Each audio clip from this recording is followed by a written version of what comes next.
ജനകീയ പ്രതിഷേധത്തെ തുടർന്നടച്ച താമരശ്ശേരി കട്ടിപ്പാറയിലെ ഫ്രഷ് കട്ട് അറവ് സംസ്കരണ പ്ലാന്റ് തുറന്നു. പ്ലാന്റിന്റെ പ്രവർത്തനം പൂർണ്ണമായും തുടങ്ങിയെന്നാണ് fresh cut managing director Sujeesh Kolothudi 24-നെ അറിയിച്ചത്. അതേസമയം പ്രതിഷേധം ശക്തമാക്കാനാണ് ജനകീയ സമരസമിതിയുടെ തീരുമാനം.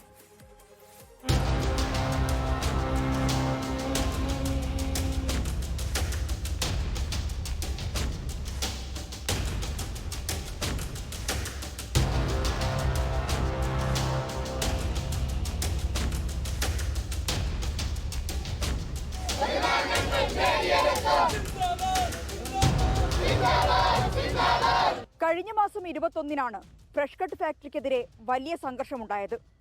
റൂറൽ SP KE ബൈജു ഉൾപ്പെടെയുള്ള പോലീസുകാർക്കും സമരസമിതി പ്രവർത്തകർക്കും പരിക്കുപറ്റി. അതിന് പിന്നാലെയാണ് ഫാക്ടറി അടച്ചിട്ടത്. ഹൈക്കോടതിയുടെ നിർദ്ദേശപ്രകാരം പോലീസ് സുരക്ഷയിലാണ് ഇപ്പോൾ ഫാക്ടറി തുറന്നത്. കോഴിക്കോട് ജില്ലയിലെ ഏക കോഴിയറവ് മാലിന്യ സംസ്കരണ പ്ലാന്റാണ് ഫ്രഷ് കട്ട്. അതുകൊണ്ടുതന്നെ ഇതിന്റെ പ്രവർത്തനം നിർത്തിയാൽ അത് വലിയ പ്രതിസന്ധി ഉണ്ടാക്കുമെന്ന നിരീക്ഷണമാണ് ഹൈക്കോടതിക്കുണ്ടായത്. മലിനീകരണ നിയന്ത്രണ ബോർഡ് കൃത്യമായി പരിശോധന നടത്തണമെന്ന നിർദ്ദേശവും ഉൾപ്പെടുത്തിയാണ് പ്ലാന്റ് തുറക്കാൻ ഹൈക്കോടതി അനുമതി നൽകിയത്. ഇതിനെ തുടർന്നാണ് പ്ലാന്റ് പൂർണ്ണതോതിൽ പ്രവർത്തനം തുടങ്ങിയത്. സ്ഥാപനം കഴിഞ്ഞ വെള്ളിയാഴ്ച രാത്രി 12 മണിക്ക് ശേഷം ഞങ്ങൾക്ക് വൈകിട്ട് 6:30 മുതൽ 12 വരെ കമ്പൽസറി ഷട്ട് പറഞ്ഞിട്ടുണ്ട് കഴിഞ്ഞ DLFMCയുടെ കമ്മിറ്റിയിൽ. അപ്പം 12-ന് ശേഷം ഞങ്ങൾ ഭാഗികമായിട്ട് വെള്ളിയാഴ്ച തുറന്നു. ഇന്നലെ മുതൽ പ്ലാന്റ് നോർമൽ രീതിയിലേക്ക് ഞങ്ങൾ പ്രവർത്തനം ആരംഭിച്ചിട്ടുണ്ട്. ഫ്രഷ് കട്ട് ഫാക്ടറി അടച്ചുപൂട്ടുന്നതുവരെ സമരവുമായി ഏതറ്റം വരെയും പോകുമെന്നാണ് സമരസമിതിയുടെ നിലപാട്. സമരസമിതിയെ സംബന്ധിച്ചിടത്തോളം ഞങ്ങളുടെ ചെയർമാനും കൺവീനറും ട്രഷററും അടക്കം എല്ലാവരും മാറി നിൽക്കേണ്ട അവസ്ഥയാണുള്ളത്. ഇവിടെ അവർക്കെതിരെ ചാർജ് ചെയ്യാൻ പറ്റുന്ന ഏറ്റവും ഗുരുതരമായ വകുപ്പുകൾ വെച്ച് ചാർജ് ചെയ്ത് അവരെ ഈ സമരത്തിൽ നിന്ന് പിന്തിരിപ്പിക്കാൻ, ഈ സമരസമിതിയെ തച്ചുടയ്ക്കാനുള്ള കൃത്യമായ ഒരു ഗൂഢാലോചന ഭാഗമാണ്. അത് ജില്ലാ ഭരണകൂടവും റൂറൽ SPയും ഈ കമ്പനിയും ചേർന്നിട്ടുള്ള ഒരു ചങ്ങാത്ത മുതലാളിത്ത പരിപാടിയാണെന്നാണ് ഞങ്ങൾ സംശയിക്കുന്നത്. ഈ ഒരു കാരണവശാലും ഇനിയൊരു സമരം ഉണ്ടാകരുത്, അവർക്കെതിരെ ഒരു അപശബ്ദം പോലും ഉണ്ടാകരുതെന്നുള്ള രീതിയിലുള്ള കാര്യങ്ങളാണ് അവർ ചെയ്തിട്ടുള്ളത്. കഴിഞ്ഞ 6 വർഷമായി സമരരംഗത്തുണ്ട് വീട്ടമ്മമാർ. ദുർഗന്ധം കാരണം വീടുകളിൽ കഴിയാൻ പറ്റാത്ത സാഹചര്യത്തിലാണ് ഇവർ തെരുവിൽ സമരവുമായി ഇറങ്ങിയത്. ഒരു തവണ പോലും ജില്ലാ കലക്ടർ സ്ഥലം സന്ദർശിക്കാത്തതുള്ള പ്രതിഷേധവും ഇവർ മറച്ചുവെക്കുന്നില്ല. സമരം തുടരാൻ തന്നെ തീരുമാനം.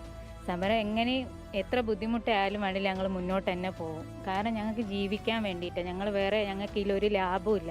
ഈ മാസം 12-ന് സംയുക്ത സമരസമിതിയുടെ നേതൃത്വത്തിൽ മഹാപ്രതിഷേധ റാലി താമരശ്ശേരിയിൽ നടക്കും. പോലീസ് സുരക്ഷയിൽ ഫ്രഷ് കട്ട് തുറന്നു പ്രവർത്തിക്കുന്നു. ജനങ്ങൾ ഉന്നയിച്ച ആശങ്കകൾ അല്ലെങ്കിൽ പ്രശ്നങ്ങൾ, അതിന് ആര് പരിഹാരം കാണും എന്ന ചോദ്യമാണ് ഉന്നയിക്കപ്പെടുന്നത്. അബിത്ത് കല്ലായിക്കൊപ്പം മിഥില ബാലൻ, 24 കോഴിക്കോട്.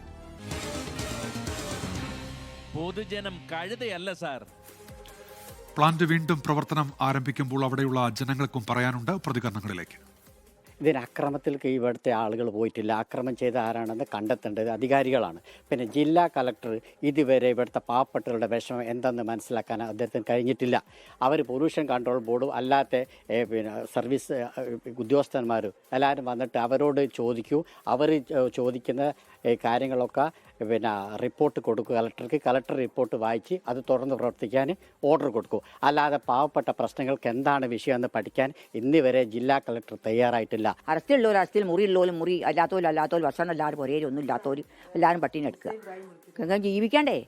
ഞങ്ങളൊന്നും അങ്ങനെ ജീവിക്കുക. നിങ്ങൾ പറഞ്ഞേരി എങ്ങനെ ഞങ്ങൾ ജീവിക്കേണ്ടി വരും? അല്ലെ ഓരോട് വരാൻ പറയും. ഓരോട് വന്നിട്ട് ഞങ്ങൾ ഒന്നായിട്ട് ഈ പരിസരം ഒന്നായിട്ട് ഞങ്ങളെ നശിപ്പിക്കാൻ പറയും അവരോട്. ഇപ്പം കോടതിയാണെങ്കിലും ഓല ഭാഗത്ത് നമ്മൾ ജനങ്ങളിങ്ങനെ ഇവിടെ ആരും വലിയൊരു പൈസക്കാരും സമ്പത്തുള്ളവരും അങ്ങനൊന്നും അല്ല നമുക്ക് ഇനി ചിലവാക്കി നടക്കാനൊന്നും.